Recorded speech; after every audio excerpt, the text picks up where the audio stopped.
What's your last name? Mandanici. Mandanici. Smith and Jones were taken that day.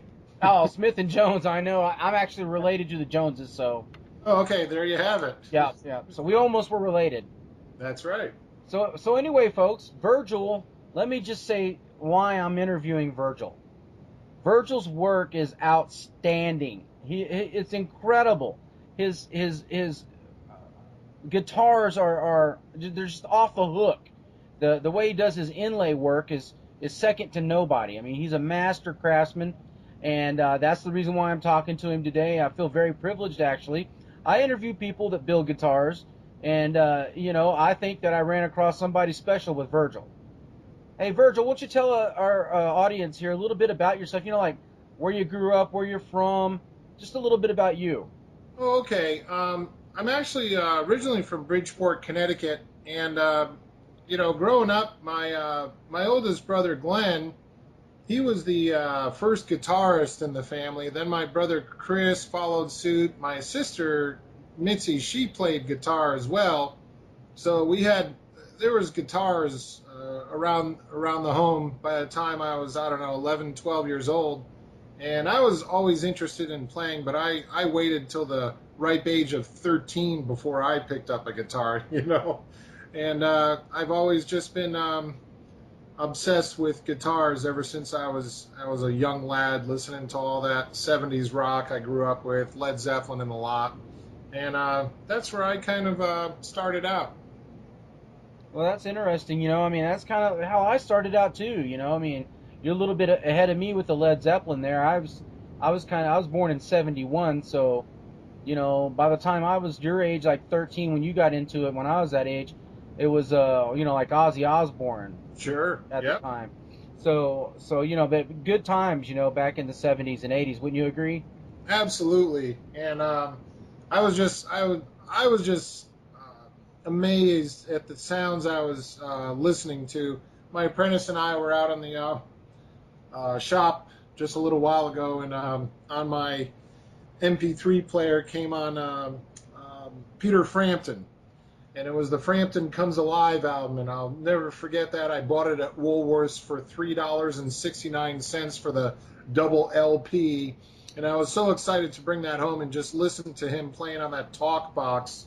And I ended up making my own talk boxes since the '80s. I've made like three talk boxes myself. Just amazed at different sounds coming out of the guitar, and he was one of the forefathers with the talk box. Him and Joe Walsh there. So another big, great player that I've always been a big fan of. And I just saw him in concert recently. We're all getting so old though now. Yeah, it's true. But I'm a big fan of Peter Frampton too. The Frampton Comes Alive is back in the '70s. I was a kid, and I remember that rocking on the radio, man. Oh yeah, Fun stuff, and it never gets old to guys like you and me.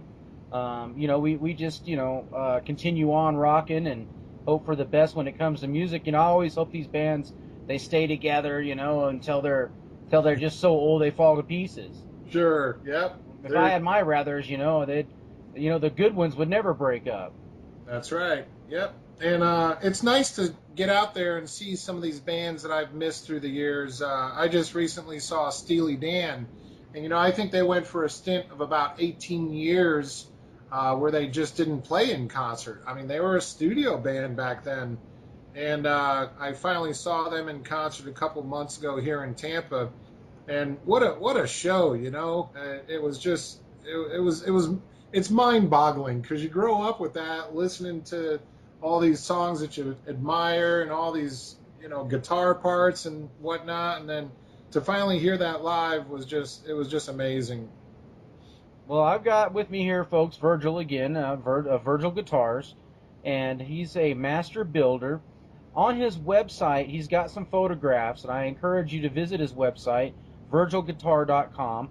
Virgil guitars, yeah, plural. Actually, if they accidentally forgot the S, it'll still bring them there. Yeah, I guess that's what I did. I got virgilguitar.com. So Yep. with the S or without an S, you're going to get there. That's pretty good. That's, yeah, man, just in case. That's really smart. So anyway, here on his website, he's got photographs, very professionally well done photographs. So you Thank can really get a feel for what his guitars look like. And he's got you've got video too, right? I do. The first guitar, I'm just a little bit compulsive, obsessive with the things I do. So, like my very first guitar, I ended up making a 40-minute documentary of the entire build of the Dueling Dragons, and it's broken into 3 parts. It's on YouTube, but it's also on my website there. And in the earlier years of building, earlier years, like I've been doing it for so long. I've actually only been building guitars for 6 years now. But at the beginning, I used to just take a guitar as soon as I was done, and I'd say, well, why don't I make a music video with this guitar? So I'd actually use the guitar for the recording of the music video. And sometimes I would use like either footage or slideshows of the entire build, because I was trying to find something that'd be a little bit different. What's your differentiator in between you and the rest of the builders out there? There's some phenomenal builders out there, so I have a lot of things to do to try to get my hat into the ring. And you know what? You've effectively done that with your video work.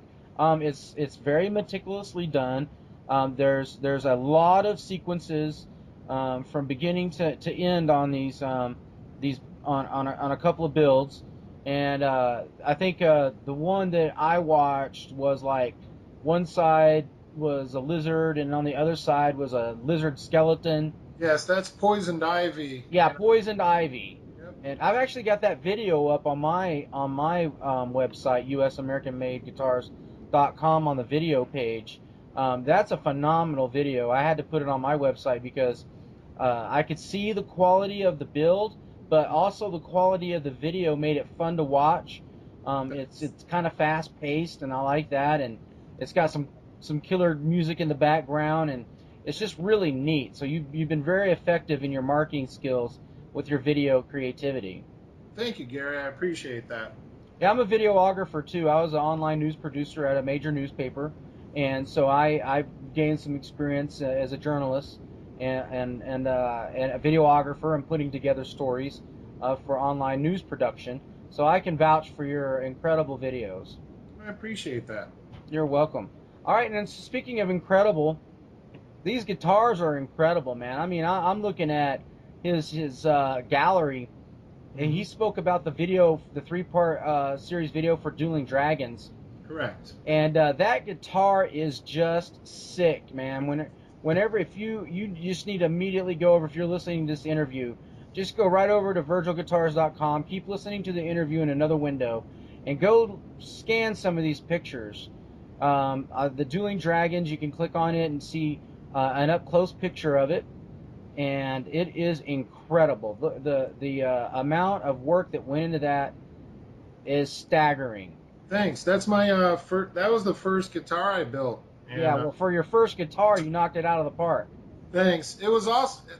It ended up being featured in September 2013 of Guitar World. They did a full-page feature on that guitar, and it also wound up in Custom Luthier magazine, the cover of that last year. So it's got some, it's got a name for itself. We were doing a trade show. I was doing a trade show with my friends Ben Chafe and Mick Donner.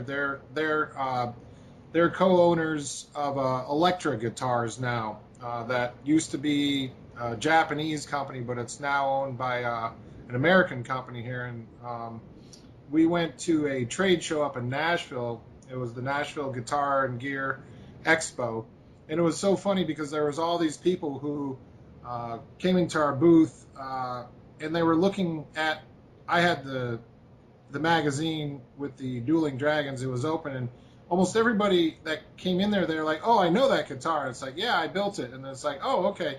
So it's like, I don't know what the builder looks like of some of these fantastic guitars I've seen through the years. So, I'm a legend in my own mind, but the guitar was well known, and it's kind of funny because I'm so compulsive, obsessive with just building great guitars here that I tend to not really know what's going on in the outside world because I barely venture out of the shop here. It takes a lot of time, you know. Yeah, these guitars look like they take a lot of time. I mean, you're not just you're going the extra mile. I mean, you're going the extra 2 miles when it comes to the work that you're putting into these. The fret work is just fantastic. You know, I mean the way it looks. You know, you've got one guitar on here called the Bridge, Correct. and that's a city scene, right? That is the yeah. That's the Manhattan skyline there. That was the first commissioned guitar that I had done. So, a woman wanted me to build this custom guitar for her nephew who was getting married. He actually lives in Brooklyn, New York, and it was a wedding gift that she had me build for him. Well, that is one hell of a wedding gift, wouldn't you say?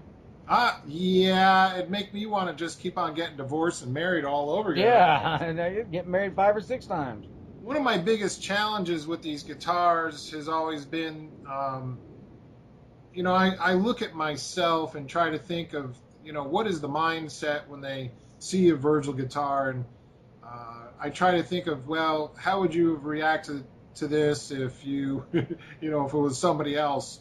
And the first reaction I would have with these guitars would be, well, it's really nice inlay, but do they play well? And I think any serious guitarist is going to ask that same question. And really, for me, what it ended up being was I was so meticulous about making sure that the construction of these was going to be impeccable. There were things that I had seen with other guitars that I liked through the years. I was a big Strat guy for most of I've been playing guitar for 40 years now. I was a big Strat guy for so many of those years, but then I ended up really falling in love with PRS guitars. But then it was one of those things where you ask yourself, well, if I were to make my own guitar, what would I have a little bit different? And then it was like, I'd like to do this, I'd like to do that. But then came the, excuse me, the frosting on the cake part. It's like, okay, if you were to do an inlay, what would you do? And it was neat because I had the best of both worlds there. The first and foremost was to make sure that these were really comfortable to play and just be tone machines or tone monsters. Because it's always been about the tone and the feel of the guitar. And I feel that I hit it out of the park just with the first guitar. I ended up having a party at my studio, and I had about 20 or so guitarists come over here for the Release the Dragons party, and I wanted my friends to be unbiased and say, hey man, I want you to let me know what's wrong with this guitar. And they couldn't find anything wrong with the guitar, and I knew that I was onto something at that point. Now, there's been things that have been slowly changing through the years. Like, so at the beginning, the necks they were a little bit more chunkier. They're getting a little bit on the thinner side, but I don't want to go to the point where all of a sudden I'm going to start having corkscrew necks, if you know what I mean. Yeah. So there's a balance in between some of these things. But my point is with this is I'm trying to get to is it's always about the quality of the guitar, and then the inlay is just the frosting on the cake. It's just, why not pimp it out a little bit? Why not? Some of them have little to nothing on there. You look at El Blanco and it has dots. It was the toughest selling guitar. Nobody wanted simple from me apparently, so it sat in stock for over a year before it sold. So I just, a lot of times people just want a little small inlay. Black Limba, that was another commission build. The only thing he wanted was a really pimped out truss rod cover. So, and I can't do simple when it comes to small things sometimes. And I did the head of a black mamba snake, and I'm proud of that inlay. It's one of my favorite inlays I've done, and it really looks like this. It looks almost like a photograph of a black limba snake on there, the head of the snake, so. Wow. Yeah, these are great. I mean, I see a black mass guitar, man. That looks cool. Yeah, that was a neat one. It's I had an old buddy in Tucson, Arizona. We played. It was we had the motley crew of a band. We were like a ragtag bunch of musicians. We had two death metal guys, the drummer and the lead guitarist. We had just a heavy metal bassist. We had me, who was Mr. Blues, classic rock and folk, everything from Cat Stevens to Led Zeppelin. And we had a 48-year-old black singer from New York City named Chuck Carter, who was like this total soul man. He was just amazing. And we went out there as a blues and Motown band. And that was back in the late '80s. And I lost contact with the guitarist, my buddy Blaine. And Blaine ended up finding me via the Virgil Guitars website a couple of years ago, and he asked if I would make that guitar for him, and I built it for him. Those keys that are inlaid on the fingerboard are to a video game called Alice that he was really into, and it was a little theme he wanted to have inlaid on there. So that's what the strange keys are. They're actually, from a video game, and he's really good friends with he was the lead designer of the video game, believe it or not. So it's neat. Every one of these guitars, they have a story to them, and I have there's either a video, like for instance the guy who got that bridge guitar we were talking about before. There's this whole thing we did to him. We really punked this guy. He had no idea what was coming to him. First off, we sent a this is hysterical. I had my friend who was commissioning me to do this. I had her. I says, "Can you do me a favor?" Without him knowing that we're going to build him this guitar, why don't I send him? It's just like this fake interview.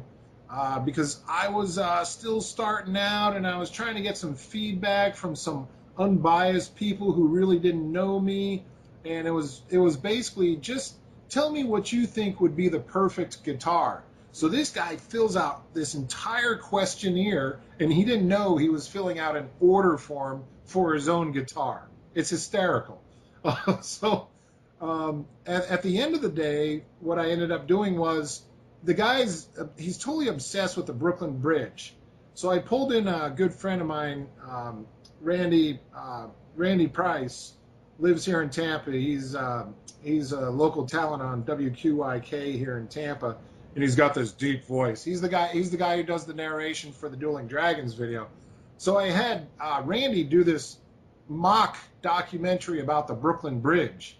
So we make this whole video, this DVD. The guitar gets shipped up to his future parent-in-law's house. He gets invited over to their house one weekend. The guitar's hiding in the other room, this completed guitar, and they play this DVD for him. And on the DVD, when you're watching it, and this is all on my website under the Brooklyn Bridge video there, he's watching this thing, and it's like the Brooklyn Bridge in 1842, and it's talking about this guy who designed it. All of a sudden, his picture gets replaced with my picture, and it's like, wait a second, that's not Ernesto, whatever the guy's name was. He says, that's Virgil from Virgil Guitars. And then all of a sudden, I show up on the video with his aunt, and we tell him that we just punked him, and we actually built him a guitar over the past year. And it blew his mind, and they videotaped the whole thing, which was so awesome. We really worked on trying to set this thing up. And it's all on video, and it's all on my website too. So it actually shows you this mockumentary that I made, and it shows him. So you got a split screen. It's showing the mockumentary, and then you can see him and his reaction, and then they give him this guitar, and he's swearing and everything because he's so freaked out by it. It was pretty cool. That is neat. People are creative, and that's a creative way of giving somebody what's basically an heirloom piece. Oh yeah, he's not going to be selling that guitar anytime soon. That's just, and it's his guitar, man. And it was he was funny because I asked on this little mock-up interview, if you had anything to be inlaid on the fingerboard, what would it be? And he said either the Brooklyn Bridge or the Manhattan skyline. So I started digging through the internet, and I actually found a photo of the Brooklyn Bridge with the Manhattan skyline behind it. And that's what I used for the basis of being able to do this drawing for the actual inlay. And it was pretty awesome. You know, that's neat stuff. I love the stories that are being created with all these guitars. Just like I'm working on four custom builds right now for people, and they watch their entire journey on Facebook. They're seeing 2 to 5, maybe even more pictures and sometimes videos of their build every day. So it's not about just, hey, can you build me a guitar, and then, a month, like 6 months, a year down the road when they finally get the guitar, it's not like this surprise thing. It's like, oh my gosh, this isn't what I was expecting. They're actually seeing the whole build being, taking place within social media. And then I have, on my social media in between Facebook and Twitter, I got over 10,000 fans that are rooting on every single build. So imagine, if you will, you're watching your build there, and all these people are commenting on it, going, wow, this is cool, what a great idea, and all this stuff. And it's like Christmas every day for months. Yeah, And it is. I got that sentiment when I first, discovered you, and I watched the videos and went to the website. I had the Virgil Guitars experience. I gotta write that one down. I like that. It was a Virgil Guitars experience, and the social media experience is really good. It's quality. You got some class about what you do, Virgil, and how you present it, how you present yourself, how you carry yourself. Obviously, you're somebody that really has a deeper passion for building. I mean, because a lot of guys, they're not going to do that detail. They're Mhm. just not. And that the detail work that you do, I mean, it's like the colors, man. I mean, you're so good with color. Thanks. You're great with placement, composition. I mean, when it comes to art, you're an artist. Well, So this thanks. is playable art. I mean, it literally is playable art. And I just can't brag to people enough lately about Virgil guitars. And so I had to do an interview with you because you don't run into builders like you very often. I appreciate that, Gary, and it is a passion. And I'm an artist and guitarist, and it's been neat to be able to crunch those two mediums together. And I myself, I've been doing videography since the 80s. I was a commercial voiceover for radio and television years ago, and uh, been into photography since I was in the Navy back in the 80s. So it's all these talents got merged together.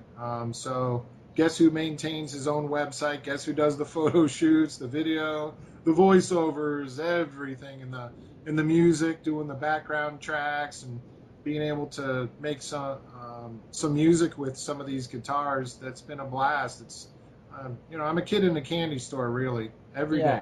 Well, you're multiply talented here. I mean, this is pretty amazing that you do all of your media work and you do all of your digital media stuff for your website and photographs and videos, and I mean, it's all so well done. Obviously you've put a lot of thought and effort into every single step, from the guitars to the media presentations. I mean, everything is really high class. This is a high class guy, high class guitars, and if I could buy one, I would feel pretty high class owning one. Well, thanks so much. I mean, look at these things. You got this great La Pistola, La Pistola. La That's Pistola. Yep, that was a referral from I played guitar for 15, 17 years, something like that, and I felt like I hit a dead end, so I started taking lessons here in Tampa with a gentleman by the name of Todd Grubbs. And Todd had me. I actually built the Grubworm guitar for him, and he was using that to teach. And one of his students, the father of a student, kept on eyeing over this guitar, and he started asking Todd, "Is it okay if I just play it?" And it was like, "Yeah, sure." So every time he'd go over there, it'd be like, "Can I play it just for a minute or two?" And Todd would be like, "Here you go." And he ended up commissioning me to build the guitar. And He was able, and it's neat for the. I hate saying this on this interview because the people who aren't living in Tampa, it's a little tricky for them because they can't come over during the build and help out and do little things here and there. But he was able to be part of his own build, and I guess I inspired him so much. He ended up starting his own little shop now, and he's working on his first guitar. But that is awesome, just to inspire others. It's just like these apprentices I've had come in here. I've had a few apprentices. I have one who's sitting with me now, Josh, and my job is to inspire this kid. He just turned 18 years old. That's a great age. He's been playing guitar for a couple years, and he's getting his chops going on the guitar. And I get to look at myself, and say, hey, this is your opportunity to learn this trade, and he is. Awesome. To for someone to be an apprentice with someone like you, yeah, I could definitely see those guys being able to go on and do about anything they want to do. Oh yeah, Because you've got a pretty robust uh, amount of guitars here for a custom builder. I mean, you're not just a one trick pony. right, and it's funny because I'm also a guitar teacher.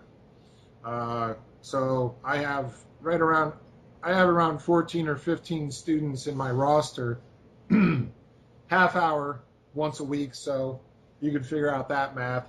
It's not a bunch of hours, but all the other hours. So it's all about guitars, right, Gary? I live, eat, breathe guitars. Yeah. And it's I do the mornings. My ceremonial. Let's go out with a cup of coffee and start up some machinery in the back and work on whatever guitars in front of me, and then in the afternoon sometimes I'm lucky, like, because it's pretty hot here in Tampa still, and sometimes I luck out, I got these students around 3 or 4 in the afternoon, and then go into the evening on some nights. Other nights I don't have any students, so I just it was a lot of hours, to produce all those guitars. It doesn't seem like a lot of guitars, but I think I'm, even though you'll see the numbers on there, some of them aren't in the numbering sequence. So in other words, my demo guitars, those I have 0 and 00 or double odd. And then I have 2 of the Ugly Gus guitars, and then I have the bass guitar. So when you add all those in with the other guitars, I built somewhere in the neighborhood of about 30 guitars in the past 6 years. But saying that 6 years, I really have to take out 1 year, because that Dueling Dragons took nearly a year from the original concept to plugging it in. I started in August 6 years ago, and it wasn't plugged in until the following August. So my whole first year was consumed with trying to just get that first one going. And now I'm averaging probably about 8 a year. I think this year is going to be my record year. I should have 8 or 9 guitars this year, I think, by the end of the year, hopefully. So, Are you backlogged? I am, but I mean, that was where I wanted to be. There's builders out there that have a 2-year waiting list. I talk to some people, and they have almost like a coronary when they find out that sometimes you're going to be waiting up to 2 years for a custom build, and they're like, what? Well, I could get one for, and I'm not going to mention any of the larger companies out there that do custom builds, but they'll get a guitar out in like 3-4 months max. But they got to understand that I'm a one-man show. Sometimes I'll have a customer who has a little bit more elaborate inlay than others, but for all the customers I've had, Gary, I haven't had one of them saying, man, you're taking forever on this build. They don't do that. And I think I'd be the same way if I was in their shoes, because it was like, I wouldn't want, somebody, hey man, can you just hurry up and start doing sloppy work so you can get to mine and, do sloppy work on mine too? They just don't do that. So they know that it's time consuming. They know I'm not a type of guy who says, you know what, I think I'm going to just eat potato chips and watch, videos for the rest of the afternoon. I'm not like that. I'm just really obsessed with working as much as I can, but I'm also 53. I don't have the energy that I had when I was 46 when I started. So the the 16-hour days have gone down to about 12 now. So I don't have the energy that I used to have, and I know that it's not going to get any better 10 years from now. So I do what I can do, but if I get tired, there's physical challenges. I've got rheumatoid arthritis, wah wah wah wah wah. Type 2 diabetes. The whole list goes on, right? But it's like you do what you can do, where you're not putting yourself in a position like going, man, I'm feeling kind of tired. I think I'm going to start up a router now. I just don't play that, right? So I try to take care of myself the best I can, and I just do what I can do on a daily basis. But sometimes there's going to be a considerable amount of weight. Right now, they're looking like if you were to order a guitar with me today, you'll probably see one within 6 to 8 months from now, which is a lot better than 2 years. Yeah, it is. I was going to say, how long could you turn one around? Well, it all depends on what it's gonna get on there. I mean, Right. right now, my heart, to be real honest with you, my heart is wanting to leave doing custom guitars for people, and I want to go back to doing some of these mad creations. Meaning, I have two builds in mind right now. One is going to be the epic of epic of epic. So if you were to take the Dueling Dragons and Poisoned Ivy and a couple others and merge that all into one guitar, that's the guitar called Spaldicle. It actually has a number 16 is reserved for it. And I spent almost 2 years just on the drawing, just on the artwork. Late at night, man, just burning the midnight oil trying to do this epic design. I don't mind doing I really actually enjoy just getting into the groove of some of these super high-end guitars, and I know these things end up being this ridiculous amount of money that I would never, ever, ever, ever be able to afford. So I totally get when my, fans and stuff, they go in there saying, man, I could never buy a guitar. Well, welcome to my world. I can't afford that either. But there are people out there who can't afford these guitars, and sometimes they want one of these pieces that ends up just being a one of a kind that you're never going to see again. Yeah, they're heirlooms. They are, and I don't mind sitting there for months on end creating pieces like this. And Yeah, because I mean, I could see you on Antiques Roadshow 25 years from now. yeah, man. I mean, well, look at it this way, Gary. I have one guitar that I haven't sold. There's one guitar that hasn't sold. So that tells me that they do move. Sometimes I've had to wait up to a year before they sell after sitting in stock. That ain't bad, man. No, that ain't bad at all. I'm just dying to ask you about that Ugly Gus because I love it so much. The record pick guard. You took what he did was he's got a guitar where the pick guard is actually cut from an LP, a record. Yep, it's the Rolling Stones Some Girls album. How's that for a classic? That's awesome. Great inlay work on the neck again as usual. It's sort of like the inlay with you is just top notch.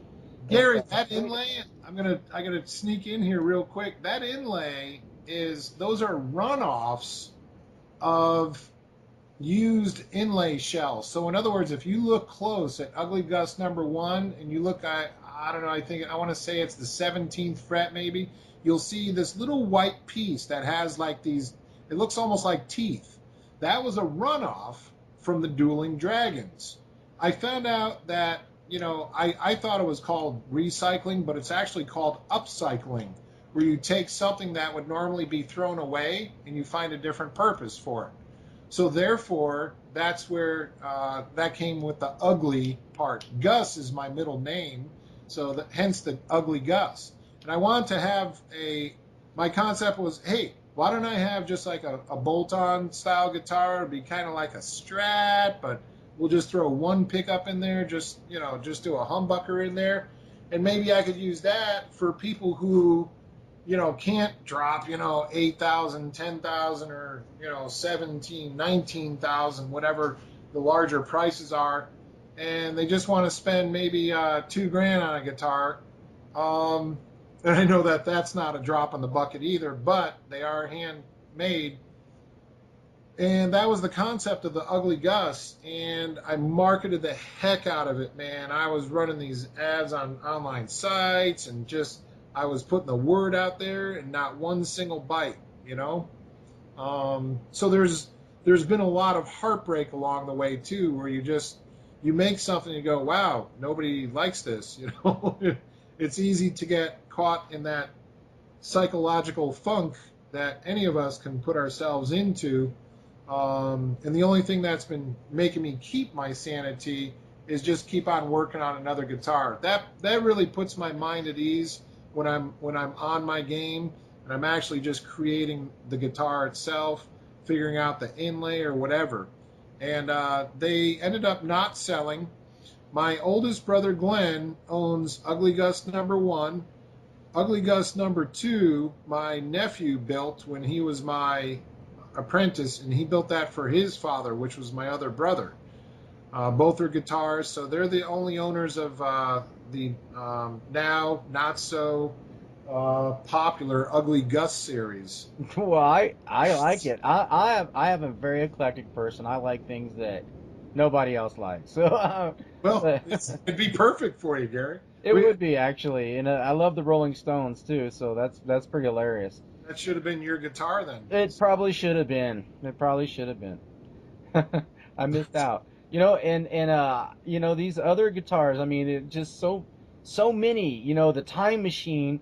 That reminds me of some like art thing I seen. I don't remember the guy's name, but he does art where the clocks look like they're melting. Salvador Dali. Salvador Dali. Yeah, that's what the first thing that popped in my head was his artwork when I seen that. Talk about a challenge. That was a guitar student of mine, and he says to me one day, he says, okay, Virgil, he says, here's the deal. I want you to build me a guitar, but can you come up with a theme that would have a dancer, a horse, theater masks, and a sunflower and a compass? And I'm like, what? And he says, yeah, tell me what you could come up with. So a couple days later, it hit me. It was like, oh, I got it. I called him up and I said, David, I know what you need. He was like, what? I says, we have to inlay one more thing to all those items. He says, what is it? I says, a clock. He says, a clock? I says, yeah, if we call your guitar Time Machine and we put a clock right on the first fret, it'll be almost like, the Twilight Zone where, you got all these images. I mean, if you're in a time machine, you're going to see all this different random imagery. It's not going to matter if it's theater. So, because, he has one daughter who's into theater. He has another daughter who's into dancing, and the other one's into horseback riding. And his wife loves daisies. So and he's into travel. So, hence the compass on there. And he just loved the theme. He says, oh, that's perfect. And then I got the down payment. Nice. Yeah, I love how your headstocks look. Thanks. That's pretty neat. That was in the we talk about that in the documentary because when Todd Grubbs saw the Dueling Dragons, that's the first thing he looked at. It's what we're all conditioned as guitarists to look at a headstock. The reason is because we want to know whose guitar it is. I mean, there's no missing a Strat headstock or a PRS or a Gibson for that matter.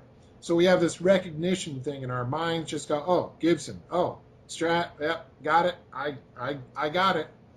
So that's where my first headstock that I designed for the Dueling Dragons, you'll only see that on my website on the Dueling Dragons and the Silver Willow, first and second builds. And it was a 4-2 headstock. I was notified by two different luthiers, however you pronounce it nowadays, I don't care. They both pointed out that that's a trademark design by Ernie Ball Guitars. And they said if I continued building guitars with the 4-2, I'll probably end up getting a cease and desist order from them. So I did a little research and I saw that they do in fact have a trademark on that, and I ended up having to change it, and I did a different design, so it ended up being 3 and 3. But I also had designed the 6 in line, and it was one of those things where it's so tough to do that where it's not looking like anybody else's, and it does look similar to a couple other headstocks I have seen out there, but it looks just different enough where it isn't like theirs. They're tricky. I mean, it's like, you only have so much real estate to work with how much wood you're going to be putting up there, right? And then having those 6 tuners to be in line. I've always wanted my strings to be running perfectly straight to the bridge without an angle. Like Gibson's, you'll see them pulling off to the side to the tuner spindles, correct? Correct. And I just wanted mine to go straight. What was interesting was when I went to do the Ugly Gus design, I wanted to look at plans for the Fender Stratocaster, and I had, those things are, that's public domain now just about. I had gotten the PDF file. I threw my guitar that I had already designed on top of the Fender Stratocaster, and it was amazing because I ended up with my tuners being exactly the same spacing as theirs. But, that's not so far out there going, wow, how did you get that?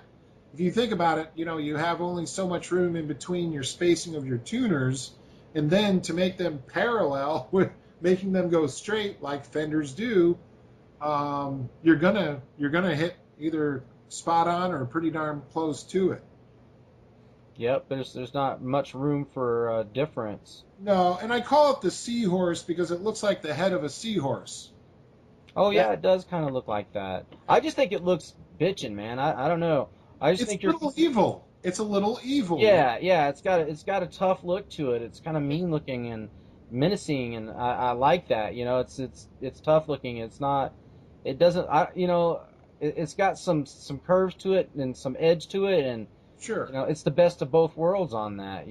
Right, and Fenders are they're a little goofy, man. They're almost cartoonish. Nothing against them. I mean, it's such an American classic, but they are, when you start looking at them, you go, this is kind of goofy. It's this big bubbly thing at the headstock, and then it comes down, and then it kind of gets cool, though, after the big bubbly thing. So, but yeah, again, big PRS fan, and I think that's one of my favorite headstocks in the world is the PRS. They're evil. They're pointy. They just got this nice pointing stuff to them, and that's what I did with mine. I wanted to get a little bit on the pointy side. Yeah, I really like Paul Reed Smiths too. I was looking at some Paul Reed Smiths today, and they're worth the money. That's for sure. But I see, I see when I look at a Virgil guitar. Man, I see a Virgil guitar. You're separating yourself from the pack. Thanks. Yeah, it's a challenge going and doing things like this year I did three new models this year, basically, and one of them is doing a single cut.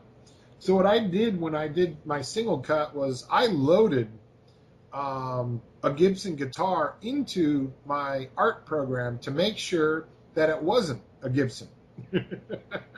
So you could call it reverse engineering. I mean, there's a lot of builders out there who do single cut guitars, but I was avoiding it to look like a Gibson, yet still be appealing. And it's just like, again, earlier in our conversation, I was talking about, if I could do my own guitar, I would do this instead.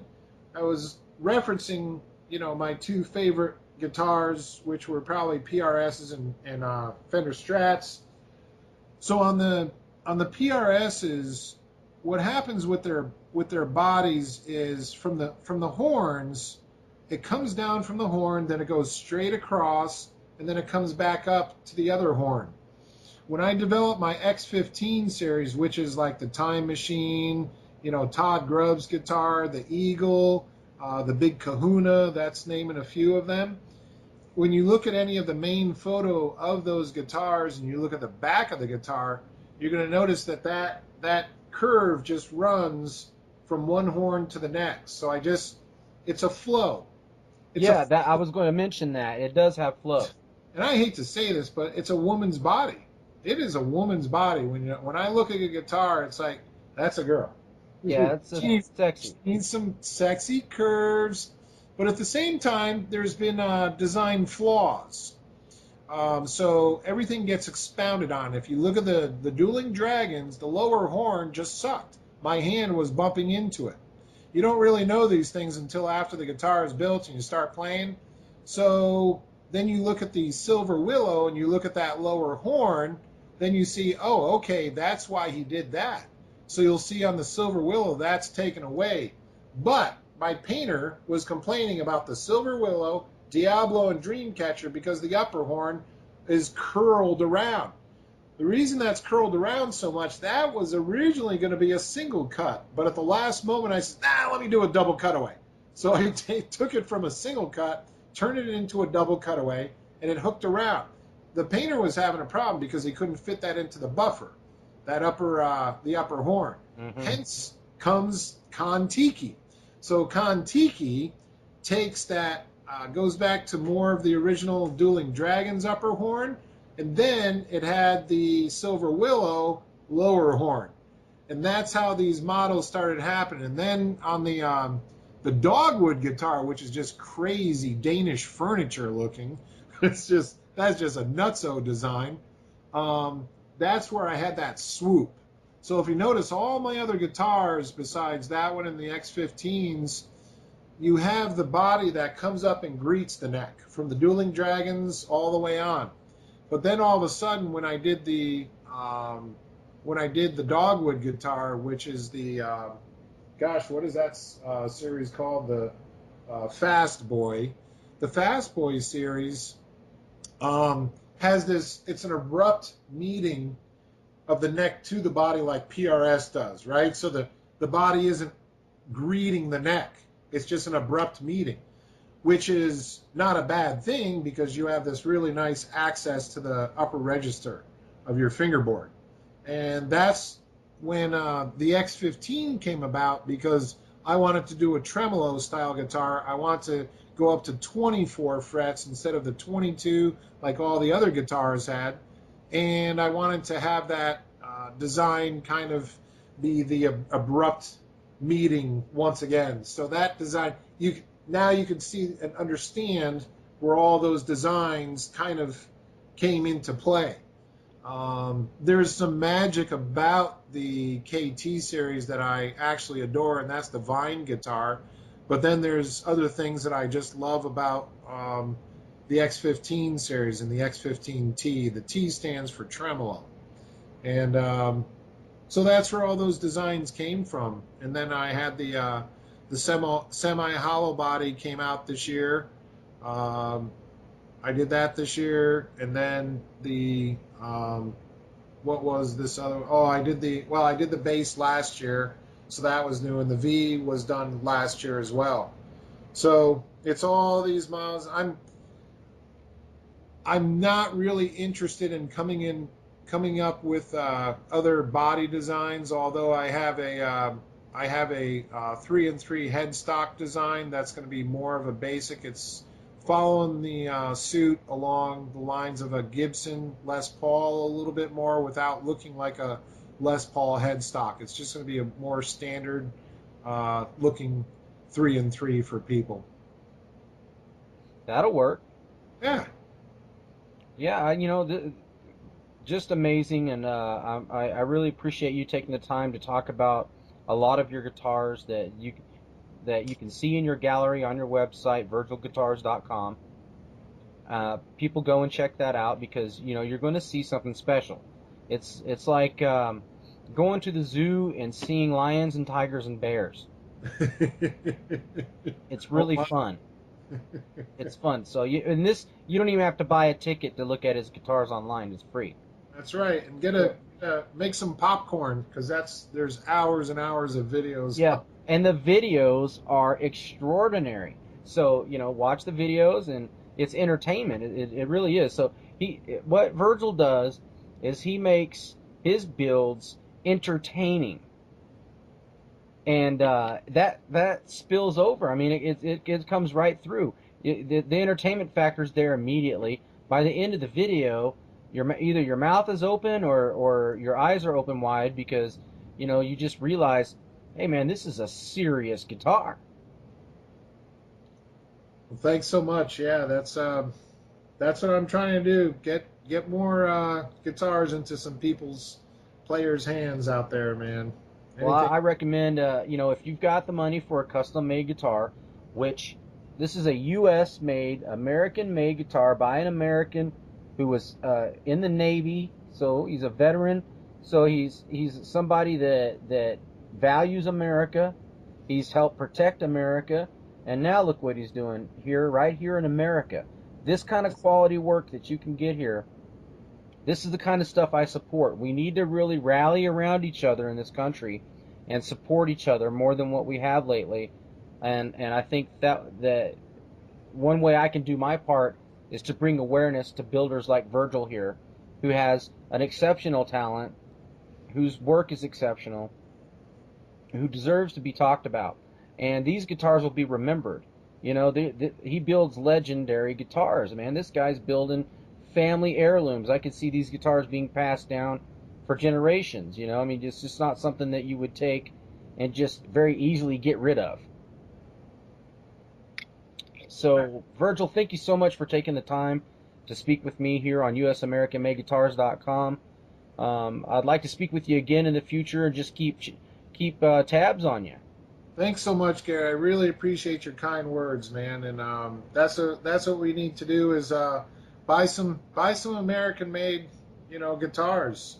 There's a lot of builders out there, and support these guys. They work so hard, and I know this sounds, and I just want to close with this. I know it sounds maybe weird or whatever, but even though that some of these guitars have been sold for several thousands of dollars, think about this. The Dueling Dragons took me almost a year to build. It sold for $17,000. Think about the $6,000 worth of supplies that went into that build. Yeah. And then a year of my time. It's below minimum wage. So I do it for the passion, but I do love watching people have one of these guitars in their hands, and whether it's me or another American-made guitar, that's just awesome. He uses great tone woods. You can see the tone woods are just exceptional. Really good tone woods. He's able to bring the wood out in a lot of these natural finishes.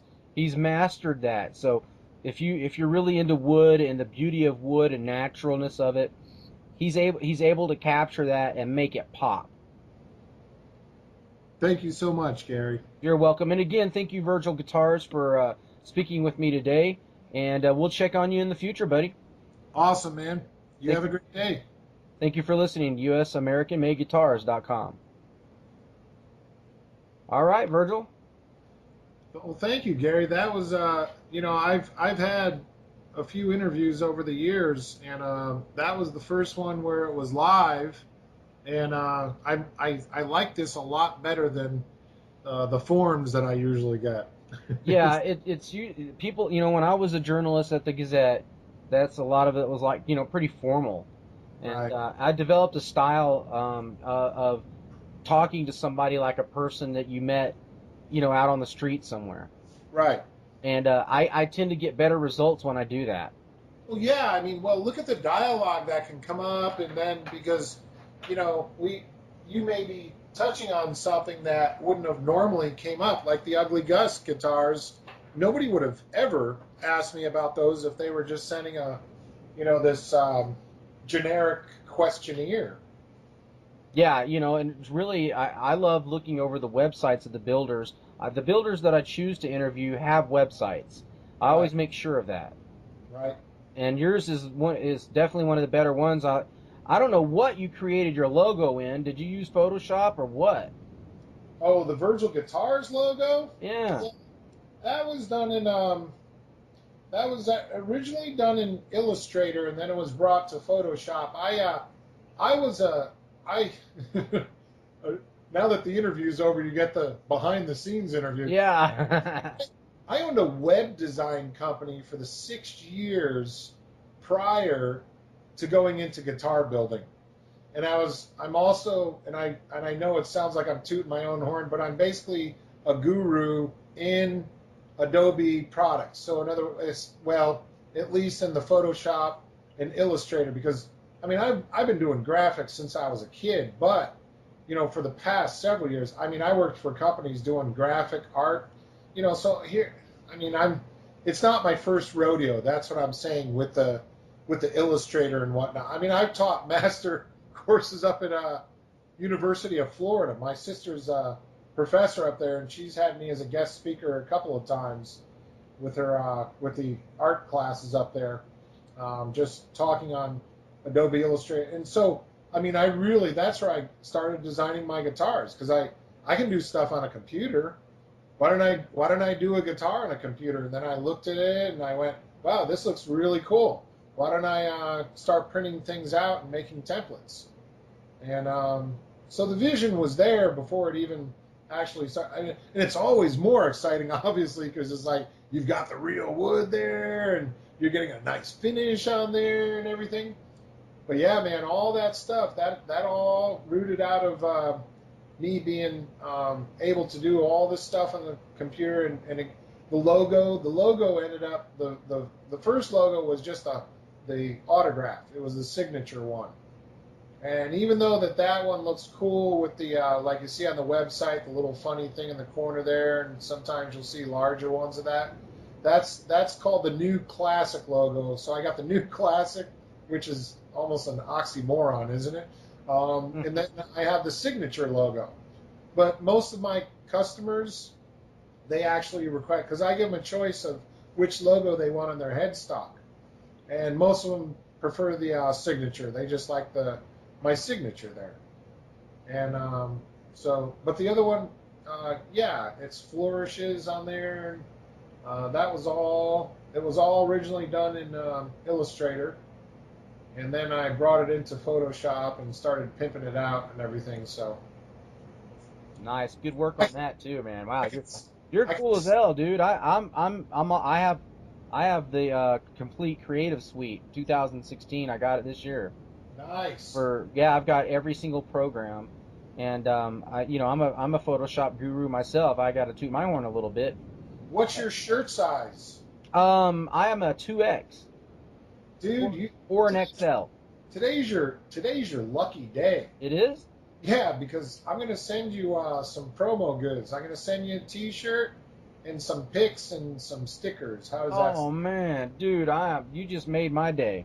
Oh, well, we'll make it better. How about a fretboard keychain? Did you know I make those? I did not know I did not know you made fretboard Oh, keychains. oh yeah, those were a big seller. In the beginnings, I was coming up with all these little tiny woodworking ideas just to start funding the guitars, and then I ended up making the first world's fretboard keychain. So it's an actual fretboard.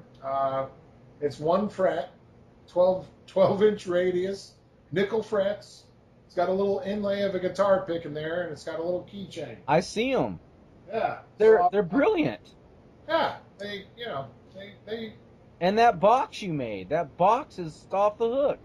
Now the fret boxes, those things, they ran from anywhere from like 150. I've sold them all the way up to $600, depending on the incredible inlays going into them. But again, I sold probably over 50, 60 of those guys, and it was all stuff to help financing to get the guitar builds going. And it's been an amazing journey. You do what you can. It kept me on my game, so I'm still doing the woodworking, still designing guitars. So all you need to do is email me your mailing address, and I'll send you a couple promo things for you, man. I sure will. I really appreciate that because I dig your stuff so much, and And I'll put a link on my website for your website and the interview whenever you get that up, and I'll also share that with all the social media fans because I have a lot of fans who will totally want to listen to the whole thing. Oh Other, yeah, I'll probably take me a couple of days, 2 or 3 days. I'll have it up. You're going to have an entire page dedicated to you. oh man, Yeah, I appreciate that yeah. so Not just a little, couple of paragraphs, but video and pictures and contact information and encouragement for people to come buy from you. that's just awesome, man. It's so I loved how you were closing things up with helping support fellow Americans, veterans, all that stuff is just it's awesome, man. And that's you know the big guy upstairs has been hooking me up with things all along the way, man. So I'm the gifts have been bountiful with just being able to do the stuff that I love, man, and to see people being able to cough up some money for these builds. You have to understand some of these builds they're $2,400. These guitars start at, and if you're thinking about that relatively to the monies we drop on guitars and amps and everything, and to get a journey of a lifetime and have a guitar like you keep on reiterating ends up being an heirloom. My son or daughters can play this someday. They'll say that just ends up being priceless, man. And people just love their guitars, their handcrafted guitars. It's history. They get all these photos of the guitar build they get too. It's really neat stuff. Virgil, you represent everything that it is that I'm all about, and so that is supporting American builders and players for American-made instruments, and that's not just the big guys, Gibson and Fender, but that's guys like you. Yep. So I appreciate you taking the time out of your day and you're going to be sending me some of these things. I don't know what to say, but thank you so very much. You're a great guy. I can tell that you're a wonderful person, and it really reflects in your artwork and in what you do on your guitars. It's a reflection of who you are inside, and you're able to get that out and communicate that with the public, with these builds. And so I just encourage you to continue your work and until you can't breathe no more, brother. I'll be doing it till I'm 6 feet under, man. This is my gig, So this is your gig. It really is. Absolutely. Performing tonight, Virgil. On Well, his guitar. as soon as So shoot me that email with your shipping address, and I'll get that out to you by the end of the week. I'll ship that out, okay? I sure will, Virgil. Thank you so much. All right, man. You have a great day, Gary. All right, you as well. It is a great day. I talk to you. All right, brother. Take care. Bye. All right, brother. Bye.